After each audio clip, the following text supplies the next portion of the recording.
Hello everybody out there in the internet land. Welcome back to East Coast Taekwondo. I'm Casey Mazereski. With me today is Josh Walker, one of our black belts. Today's training tip, we're going to go over elbow strikes. Now we did a knee strike video a few videos back. Today we're going to do elbow strikes. Elbows and knees are both extremely powerful close quarter strikes. They're almost the equivalent of a shotgun. Very powerful but very close range attacks. Just like knee strikes, if you remember our video a few weeks ago on the knee strikes, I explained how we do knee strikes. You're practicing knee strikes a lot in Taekwondo when we do our other techniques. It's already part of what you do, so you have the muscle memory for it even if you don't realize it, because all your kicks are starting with your knee coming up. So whether I'm doing front kick or if I'm just doing a knee strike, I have the muscle memory.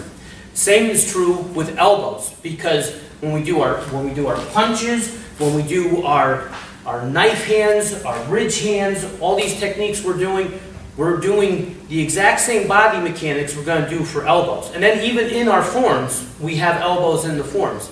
But all really an elbow is a punch with the arm folded instead of extended. So if I'm here and I throw a punch, I'm twisting my hips, I'm twisting my shoulders all the way around, I'm coming up on the ball of my foot, and I want 180 degrees of rotation with my shoulders and hips. That's what causes the power. And I push with my foot even, I'm driving everything into my strike.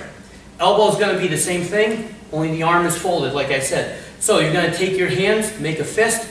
I like to take my other hand and put it on top. Really anchor it in, right there on your sternum, so you have a solid foundation. And from here, when I go to throw the elbow, I'm doing the same thing as the punch. My shoulders go this way. Now this shoulder is straight back, and I drive it in 180 degrees. I'm coming straight in. If I can, the best spot to aim, I'm going to take the point of my elbow and drive it right into my opponent's sternum.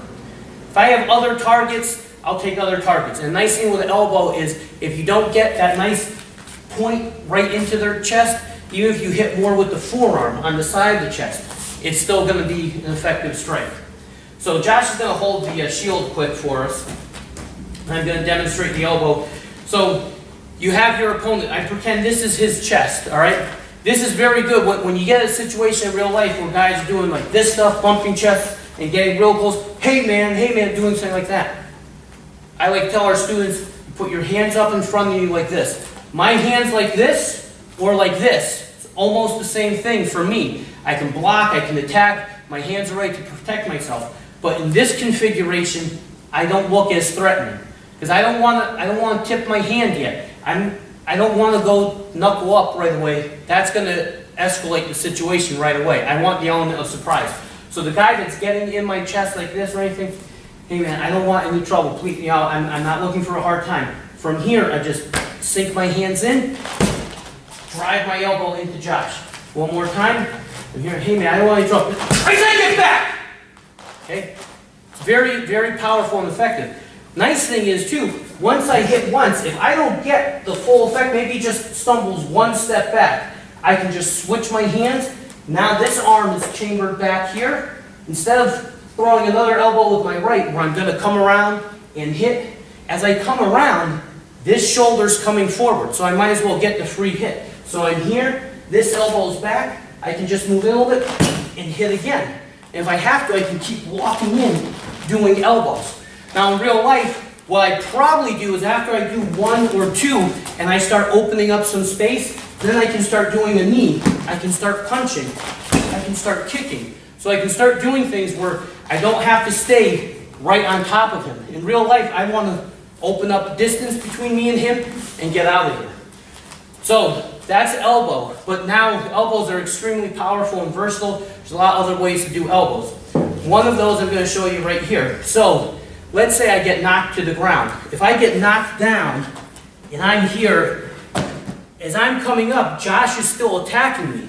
So I don't have to go all the way up to standing to still be able to fight Josh. One of the things with elbows, I can still do here, anchor it to my chest, and now I can, boom, drive it right into his leg. I can hit into his knee. I can take any target, honestly, any target I see, I'm going to take. If he's in closer, like this, still standing up, I I can hit his belly. I can hit him to the groin. I can hit him here. You can see, just me going light, that's not full power. You can hear that thud. I hope you can hear it on camera. That's going to be a powerful strike. If I do that full power, I'm taking that leg out of commission. And just like standing up, while I might not be walking in, I can go 1, 2 to the same leg and hit it 2 times with a very powerful technique that's going to take that leg out of commission. And then from there, after he stumbled, now it's easy for me to just get up, the standing position, and get distance between me and him. So now, out there today, there's a lot of ground fighting, there's a lot of MMA, there's a lot of people training to put you in this situation. I don't want to be in this situation. If Josh has his legs wrapped around me and he's got me in his guard, this is a bad situation. A lot of guys that train grappling and Brazilian Jiu-Jitsu, they can do a lot of damage to you here. And on the street, I want to get out of here as quickly as possible. So one thing I don't want to do is, if someone's got me in guard, is try to throw punches. Because the worst thing you can do is start giving an extended limb, an outstretched limb. Once he grabs it, he can put me in arm bars, he can pull me in to do chokes and everything. I don't want to do that. And that, just right there, Josh having 2 hands, that's a very strong, secure, it's hard for me to pull out of this now. I can feel, that's very tight. You got a good job, Josh. So, I don't want to hit him with an outstretched limb. I'm going to keep my limbs nice and tight. One of the things I can do is, as I'm here and he's got me wrapped up like this, even if he's got my head too, maybe he's holding my head down, okay? I'm going to clear his hands. I take my hand, find his arm. I can do this even in the dark with my eyes closed. Bring my hand up, find his arm. I come off. Okay, just have to come off a little bit. As I'm doing this, I'm already chambering my shoulders. So as I come up a little bit, this shoulder's going all the way back. I'm going to drive down with my elbow as hard as I can. And then this one's up, I'm going to do another one. I'll do a couple of these. I can do 1, 2, 3, 4. I'm not hitting Josh right now because even through the pad, it's not feeling good. So you can imagine if you try this with a partner with a pad and you do a full power elbow like that, feel it and you'll see, oh wow, there's no shield there. That would hurt a lot. After I do a couple elbows, I already feel Josh's legs loosening up. Still, the elbows, there's a lot of ways to pass guard. We're going to keep the same muscle memory, same mechanics, same motion, so you don't have too many things to think of under stress. I use my elbows to loosen them up, and then I take my elbow, I'm going to drive it right into his inner thigh there. Boom. And he's already opening up. From there, I can pin his leg, I can get out of here, and get to safety. So there's many other ways you can use elbows. You can use elbows coming down. You can do elbows to the jaw coming up. You can do elbows straight up. Some of our forms, remember Chung Gun, double knife hand, elbows straight up. That's very good if we're in close like this. Josh is holding me. There's a lot of ways to use elbows. It's a very powerful, very devastating technique, and it's something that a lot of people don't think of with Taekwondo, but we practice them. And they're good to have, they're good to know. It's another weapon in your arsenal, another tool in your toolbox.